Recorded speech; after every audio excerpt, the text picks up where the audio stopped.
Creating a simple collage can be hugely satisfying, and in this week's Friday Art I'm going to show you how to use just sort of neutral colours to create something really quite special, and I hope you're going to enjoy it. So welcome if you are new. My name is Cate Field. I'm an artist, teacher and speaker, and passionate about helping people just start their creative journey or resume their creative journey wherever you are in your journey. I do waffle on a bit. My apologies for that. Welcome back, you lovely, lovely people who keep turning up every week supporting my channel. I am so grateful. I love your comments. I read every single one and they just uplift me. Thank you. Right, let's go.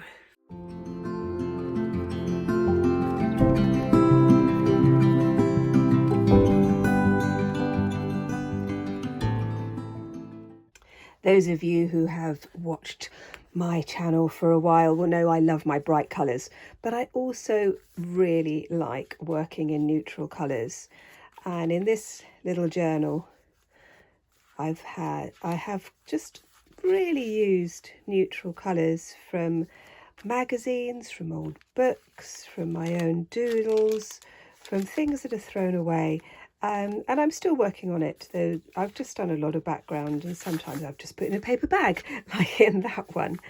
And one of the things that I really like about working with neutral colours is that it's very calming and it just helps me put the world to right in my head. Sometimes this is what I need.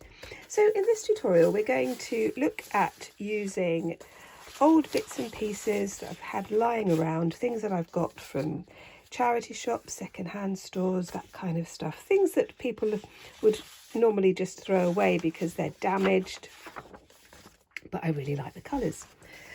I'm going to show you how I put together compositions. I've had a couple of people ask me about how I decide what bit goes where, and it's one of those things that you just have to do it. You just have to play around with an idea, put things together and see what you think. Now there are rules to composition and that it's good to know what they are, but it's also good to know that you can break them. And so the main rule is the rule of thirds, where things are divided into threes, and it does work well.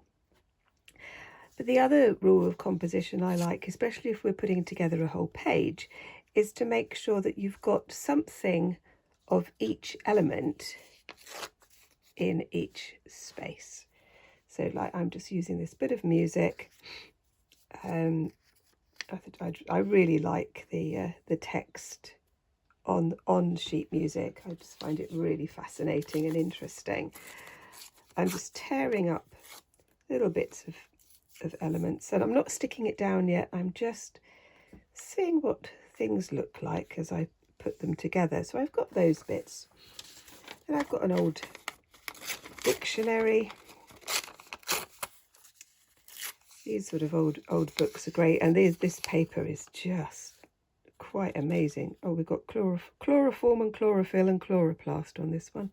That's try not to get distracted by what is going on. The other thing is I've just got some cream paper here that's from an old exercise book. I quite like the texture of it. It tears really well. I might just sort of put in a few bits of that on each of the squares. And these are the backgrounds. Putting together a background, just using the bits and pieces that I've got. Just trying them out, seeing what works. Try not to get distracted by the words. And yeah, so it could be just you just have like that bit there is just three bits together. It might be you have more and you have smaller bits. I'm going to stick them down just using an ordinary glue stick, nothing fancy. And then when I've stuck them all down, I will show you. There we go, I might just sort of put that there. And I'll talk a little bit about why I put things where they are. So I've stuck those bits in. I've left some spaces deliberately. So let's just have a look at how I've put these compositions together. So let's look at this one first. I've got this one kind of overlapping and this one is the larger piece, but it's not symmetrical, and I think this is the key. There are some designs that look absolutely brilliant when they are symmetrical, but a lot of things can just look a bit boring. When you start having things overlapping, that's when things start to get interesting. So we've got this line here that is on the thirds. So your thirds don't have to be on the vertical or the horizontal. They can be on the diagonal as well. And that has broken up the space on the diagonal. It's the same with this one. I've put the three slightly squiffed that way. Same with this one, slightly more to the centre. And that one is almost directly into the centre, but it's broken up by this diagonal. Same with this. And this one is actually on the sixth line. I didn't measure these. These are just what I'm doing by eye. And over the years, I've just kind of, I know what things look good. You don't have to measure them, but you could if you wanted to. You could divide your spaces up into thirds. But I am now going to work on the spaces, and I'm using an acrylic pen in my neutral colours. So this is like a sort of a browny grey colour. I'm just going to get it going again. Oh, that had actually run out, so I had to swap pens. And what I'm going to do is I'm going to take some spaces and just put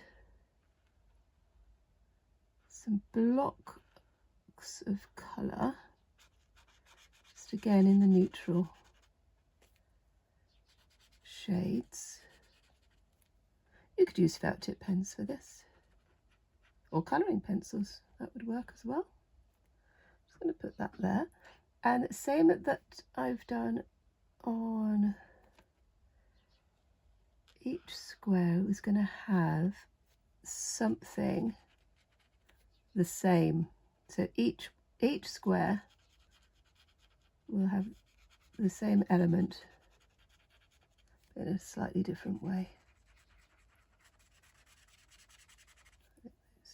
So this is a sort of darker neutral there. I'm just going to do this little bit down here.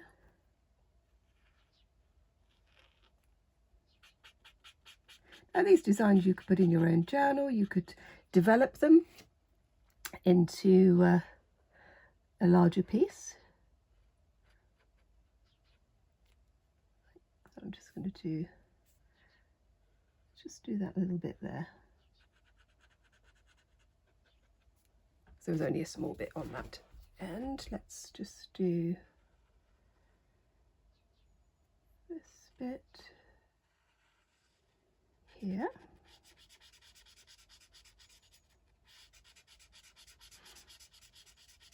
Yeah, you could use paint as well on this. Let's do this corner.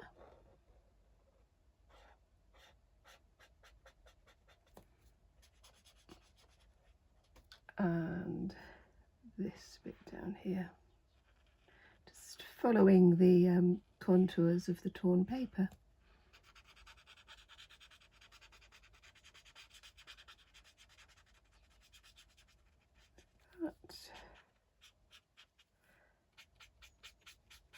And there, just put that on there. Right, I'm now going to go in with grey, and I'm going to do sort of the similar sort of thing, but this time I'm just going to put in some lines. Just again, I'm just sort of breaking up the space. And again, I'm going to do the same thing in each of these. Each square will have something similar. And you'll see how it kind of all works together on the page in my sketchbook, like that. This one, I haven't got any space here, but I've got space on the paper. So I think I might just add a few lines here.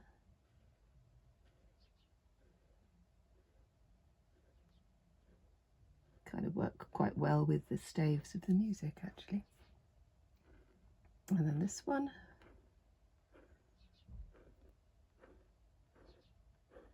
Like that. And again, I might do the same with this one. Just continuing the lines here, and I just shade that bit in grey, I think. So this is my next stage. Let's just do that one, just looking at that. Step back from your work, have a look at it, see what you think, and see where you want to then add something else. I'm now going to just add some marks on top of the block of colour. Some lines on these. Again, I'm just using a cream, a slight mint, slight mint colour to it, actually. I was just about to say flavour. No, it's not a mint flavour. It's not a mint flavour at all. It's very silly. Let's just move that bit up there. And just put some marks down, breaking up the space. And then I'm going to be using some stencils just to bring the whole thing together.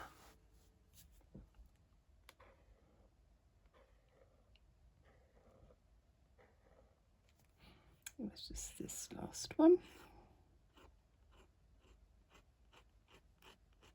Obviously, if you're going to use this in a journal, you can start writing words on it. You can print out words and phrases and do your own thing, and that would work really, really well. I've turned my book round just to show you the next bit. I've cut strips of scrap paper, and I'm just going to just gently mask off this area, just sort of putting it there and there, just like this, and you'll see what I'm going to do in just a moment. Let's pop that one there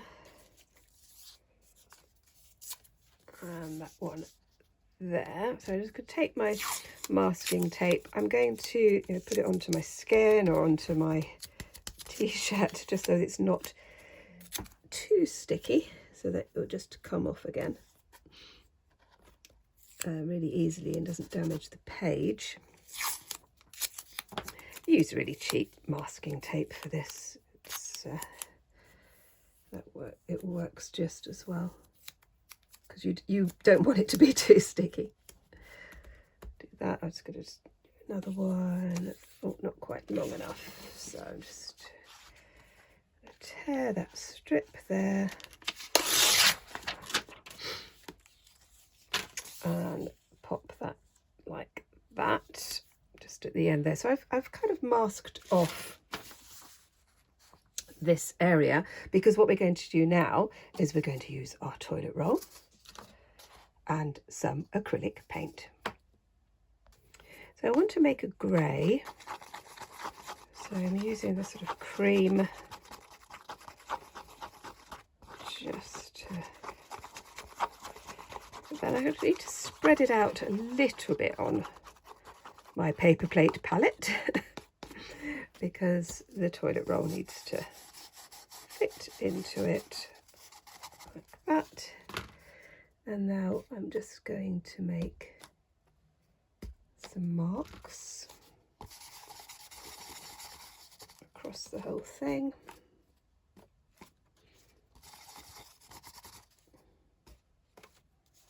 Like that. So I'll just put a few there.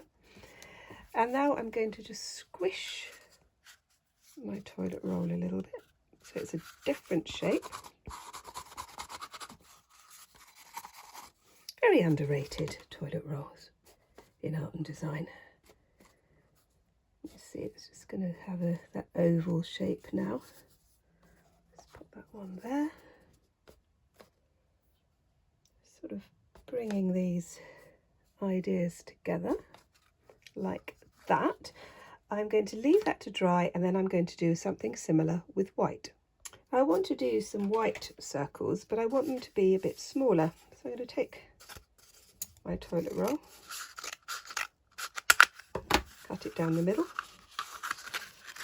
I'm going to roll it round a little bit, get my masking tape.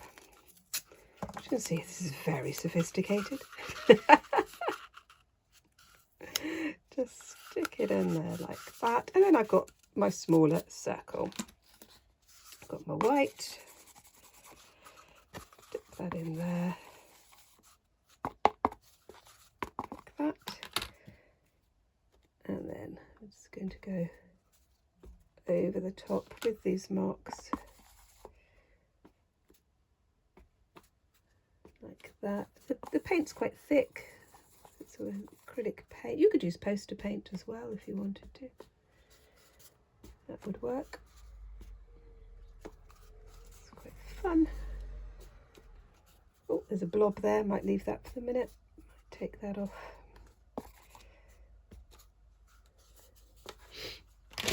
Like that.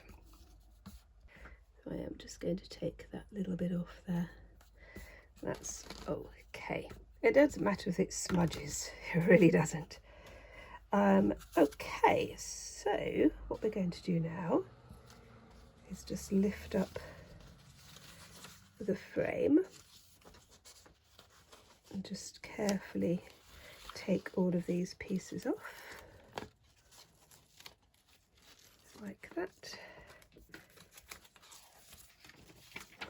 And I'm just going to turn those round.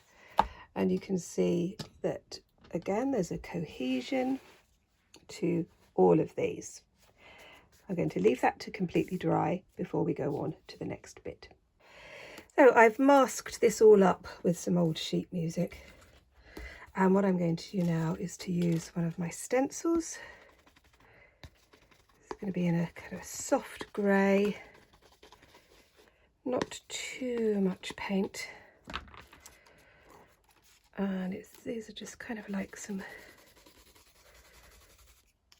grungy marks, just over some of each space. Just putting those across there.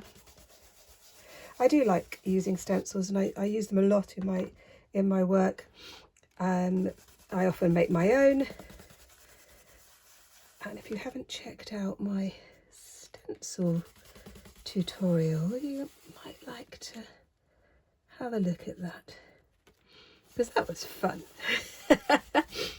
Actually, they're all fun. I think that you can probably have worked out that I don't take myself too seriously. That, I think, is going to work. I'm going to leave the mask on there because I'm just going to do one more thing on top before I finish it off. So I'm going to add some letters. I'm going to do this in the black with a tiny bit of cream. So it is darker than the grey. Again, I'm taking quite a bit of the paint off, and I'm just going to put in some letters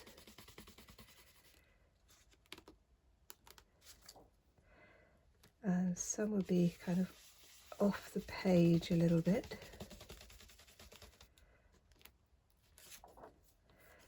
And some will just be partially seen. Just putting them quite well. It looks random. I have actually thought about it. And when we take the mask off, then you'll see how it kind of works together. This is a basic letter stencil. I use it a lot, because I do like to put letters and numbers. Some I hand draw, because I like doing that as well. Okay, so I'm going to leave that to dry, and then I will lift the mask off, and then you can see the end result. So there are my 6 ideas, my experimental pieces, and I might take this a bit further and develop it. I really like the idea of collage and then paint on the top and using stencils and things like that, and additional mark making. And so I will definitely be using this idea in a future piece of work. I really hope you enjoyed that. I did. I find that kind of putting together those colours and getting very kind of like lost in my own thoughts on that. I find it very calming and relaxing, and I hope you did too. And if you would like to see some more, you could look at this one or this one, and I'll see you next time. Bye bye.